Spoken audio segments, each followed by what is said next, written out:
bagi kawasan Tenggara. Dan usul-usul. Ucapan di bawah usul berkenaan perkara takbir kerajaan Peraturan Mesyuarat 17 Ahli Yang Berhormat bagi kawasan Tenggara. Okey, silakan Yang Berhormat Tenggara.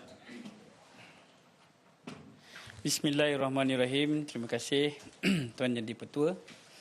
Berdasarkan Sistem Maklumat Pengurusan Pendidikan KPM EMIS pada 31 Julai 2020, terdapat 10,220 sekolah yang terdapat di Malaysia yang terdiri daripada 7,780 sekolah rendah dan 2,440 sekolah menengah. Premis sekolah bukan hanya berfungsi sebagai pusat penyebaran ilmu, namun ia sering dijadikan aset penting kerajaan dalam menyantuni mangsa-mangsa bencana alam seperti banjir, kebakaran dan gempa bumi. Dari masa ke semasa, premis sekolah turut terdedah kepada bencana tidak kira kecil, sederhana maupun besar. Selain itu, premis sekolah turut sering dijadikan sebagai pusat aktiviti komuniti, pusat mengundi dan sebagainya. Sikap tunggu dan lihat serta tidak proaktif dalam menangani masalah kemudahan yang rosak dan uzur di sekolah merupakan satu barah yang boleh mengundang malapetaka besar. Di Parlimen Tenggara saja terdapat 48 buah sekolah milik kerajaan yang terdiri daripada 16 buah sekolah rendah, 17 buah sekolah rendah agama, 2 buah sekolah jenis kebangsaan Cina SCKC, 2 buah sekolah jenis kebangsaan Tamil SKJT dan 11 buah sekolah menengah. Di bawah Pejabat Pendidikan Daerah Kulai dan Pejabat Pendidikan Daerah Kota Tinggi, sebanyak 11 buah sekolah sering digunakan sebagai pusat pemindahan sementara sekiranya berlaku bencana banjir. Kita sering lihat di media arus perdana tentang laporan kemalangan dan kecederaan yang berlaku di sekolah. Malang tidak berbau. Ramai mangsanya adalah para murid sekolah seperti kejadian kipas dalam kelas terjatuh sehingga mengakibatkan kecederaan terhadap murid. Kemudian disusuli dengan kejadian murid maut dihempap tiang gol pula.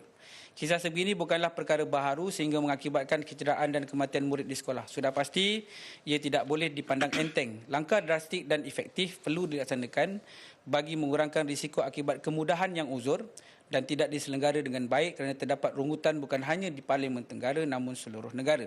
Justru kerja-kerja pemantauan dan penyelenggaraan kemudahan di sekolah perlu dilaksanakan mengikut keutamaan dan secara berkala dari semasa ke semasa. Adakah kerajaan bercadang menggubal suatu dasar penyelenggaraan automatic time base bagi jangka masa 15 ke 20 tahun dengan menyediakan peruntukan penyelenggaraan secara tetap kepada sesebuah sekolah yang wajar diperbaiki infrastrukturnya untuk memastikan operasi persekolahan, keadaan kondusif pelajar dan memotivasikan guru. Bagi kawasan Tenggara, berapakah sekolah yang berada dalam rekod kementerian yang memerlukan pembaikan dan penyelenggaraan bangunan seperti cat, pendawaian elektrik, prasarana makmal, perpaipan dan sebagainya. Berapakah juga kos dan keperluan jangkaan oleh kementerian berhubung naik taraf kemudahan dan kelengkapan sukan dan co-curriculum bagi sekolah-sekolah dalam Parlimen Tenggara untuk memenuhi sasaran dasar pendidikan negara bagi melahirkan pelajar yang kompeten dari segi jeri, jasmani, emosi, rohani dan intelek. Sekian, terima kasih. Okey, terima kasih. Sila Timbalan Menteri Pendidikan. Terima kasih Puan Yang di-Pertua, terima kasih Yang Berhormat Tenggara. Kementerian Pendidikan Malaysia mengucapkan terima kasih kepada Ahli Yang Berhormat Tenggara atas pertanyaan berkaitan dengan pelaksanaan dasar time base wajib bagi penyelenggaraan sekolah. Untuk maklumat Ahli Yang Berhormat, KPM sentiasa komited dalam usaha untuk menyediakan prasarana dan kemudahan infrastruktur pendidikan kepada semua sekolah di Malaysia. Bagi tahun 2024, KPM telah menyalurkan peruntukan penyelenggaraan sebanyak 314.26 juta bagi 8,270 buah sekolah kerajaan, termasuk peruntukan minima peruntukan minima iaitu 20,000 bagi setiap sekolah kerajaan. Peruntukan ini disalurkan berdasarkan keperluan dan susunan keutamaan yang ditentukan oleh Jabatan Pendidikan Negeri setelah mendapat permohonan daripada Pejabat Pendidikan Daerah.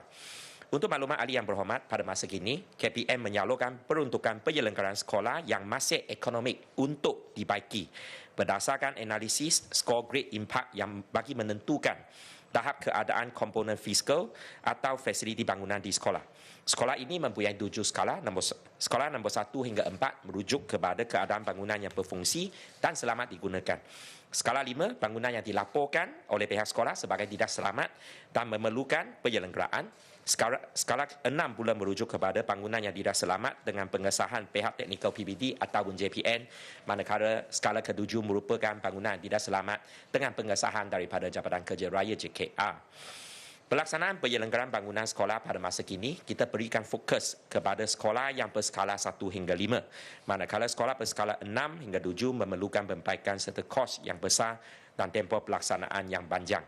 Maka untuk sekolah berskala 1 hingga 5, pihak sekolah sekiranya ada keperluan, mereka akan memohon kepada PPD dan selepas itu PPD akan menyampaikan permohonan itu kepada JPN dan seterusnya kepada bahagian pengurusan aset di Kementerian Pendidikan Malaysia. Untuk maklumat ahli yang berhormat, bermula tahun 2024, ini sesuatu baharu yang berhormat, KPM menjasarkan supaya laporan pemeriksaan keadaan fasiliti atau facility condition assessment disediakan bagi sekolah-sekolah yang berusia 50 tahun ke atas yang memerlukan tindakan penyelenggaraan. Dengan adanya laporan FCA ini, KPM dapat merancang dan mengenal pasti keperluan penyelenggaraan dan kerja perbaikan kerosakan bangunan dapat dilaksanakan dengan lebih berkesan tertakluk kepada peruntukan yang diluluskan kepada KPM.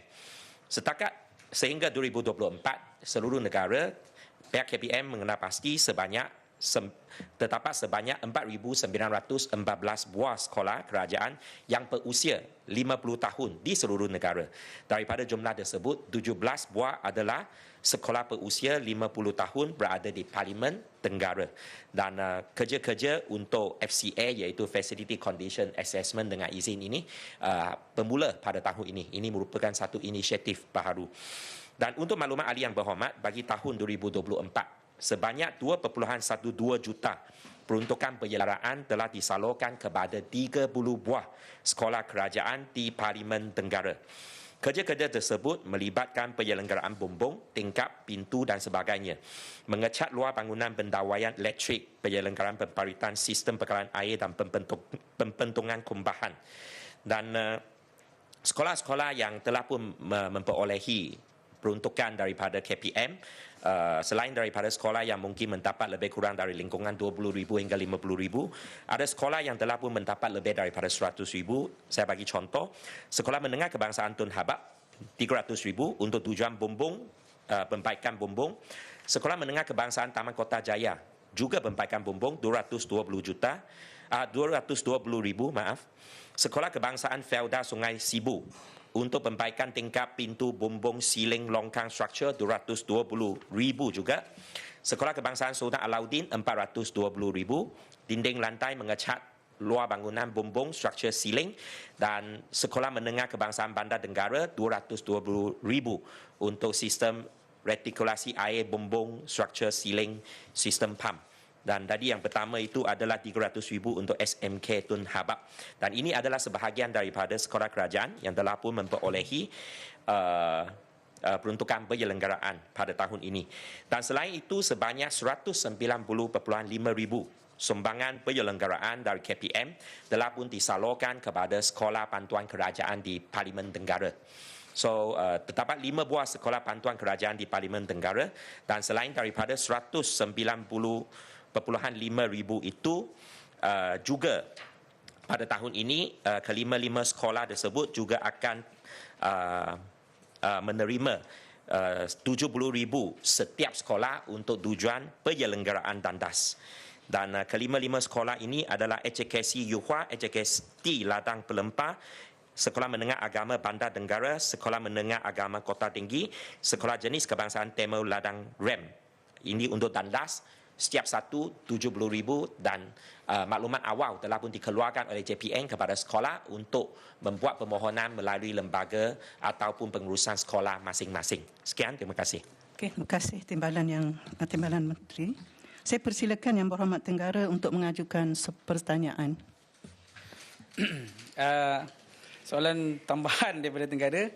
Apakah kekangan yang perlu dihadapi oleh pihak kementerian dalam memastikan kerja-kerja penyelenggaraan membaik pulih infrastruktur dan kemudahan di sekolah disanakan dalam kadar segeralah demi mewujudkan perkhidmatan yang baik dan selesa untuk murid itu membayangkan apa yang disebut tadi 50 tahun mungkin boleh dikeruangkan ke 40 tahun, serta apakah strategi digaris oleh kementerian untuk mencapai matlamat pembangunan mapan SDG 4 iaitu pendidikan berkualiti di setiap sekolah di Malaysia, tidak kira sama ada di bandar maupun luar bandar, berfokus kepada keupayaan membangun dan meningkatkan sekolah inklusif serta selamat.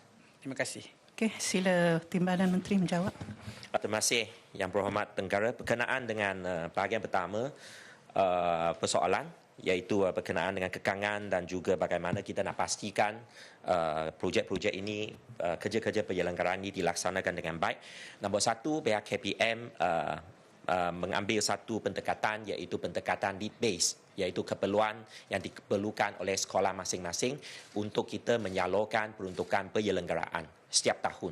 Dan permohonan daripada sekolah haruslah disampaikan kepada PBD. PBD akan menyediakan laporan teknikal dan dihantar kepada JPN dan selepas itu ke peringkat bahagian pengurusan aset di Kementerian Pendidikan Malaysia.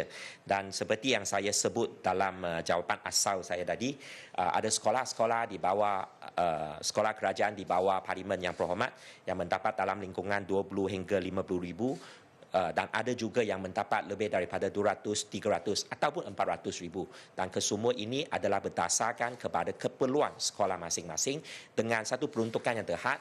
KPM perlu memastikan bahawa mana kes yang lebih urgent atau isu yang lebih segera dapat disegerakan. Itu satu. Dan juga pada masa yang sama untuk memastikan kerja-kerja ini dilaksanakan dengan baik, setiap satu peruntukan yang telah diturunkan oleh pihak PPA, iaitu bahagian pengurusan aset, kepada PBD ataupun kepada lembaga pengelola sekolah untuk sekolah bantuan kerajaan, setelah siapnya setiap satu projek, kesemua laporan kerja itu perlu dihantar kepada pihak KPM sebagai satu simpanan dan juga untuk tujuan pada masa hadapan. Berkenaan dengan isu penyediaan satu pendidikan berkualiti, kita sekian maklum bahawa untuk pendidikan berkualiti ini kita ada dua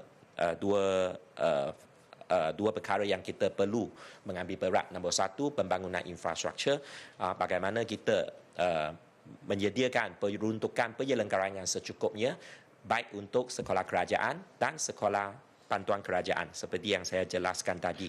Itu satu. Nombor dua adalah dari segi pembangunan profesionalisme guru.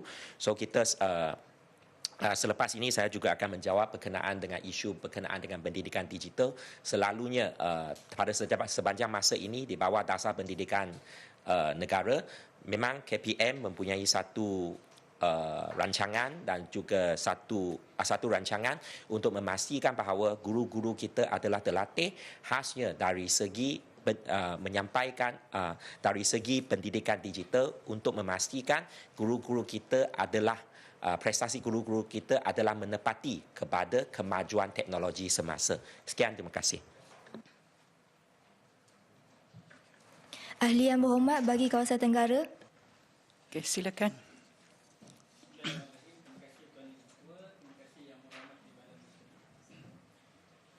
Sektor pendidikan dianggap penting bagi sesebuah negara. Kena ulang balik lah. Terima kasih Tuan Yang Di-Pertua. Terima kasih Yang Berhormat Timbalan Menteri. Sektor pendidikan dianggap penting bagi sesebuah negara, malahan dengan ilmu yang dipelajari dan pengalaman yang diperoleh bakal menentukan corak kualiti kepimpinan dan kepemimpinan negara pada masa akan datang. Penguasaan dalam kemahiran digital menjadi semakin penting dalam era revolusi industri 4.0 dan proses pengajaran dan pembelajaran yang berasaskan teknologi. Namun agenda ke arah pembangunan digital hanya menjadi kenyataan kosmetik semata-mata sekiranya jurang digital masih meluas dan gagal diatasi dan material digital gagal diadaptasi. Apakah kekangan utama yang dihadapi oleh kerajaan dalam usaha ke arah mewujudkan ekosistem digital yang canggih, maju dan berterkehadapan di sekolah-sekolah seluruh negara bagi mengurangkan jurang yang ada sekaligus menoktahkan jurang digital dalam kalangan murid di bandar dan luar bandar? Bagi menyokong strategi pendigitalan pendidikan, para guru perlu melengkapkan diri dengan pengetahuan digital menerusi kursus dan latihan berkaitan. Dapatan kajian tahap kompetensi digital guru yang dilaporkan dalam dokumen Dasar Pendidikan Digital 2023, hanya 2.2% guru berada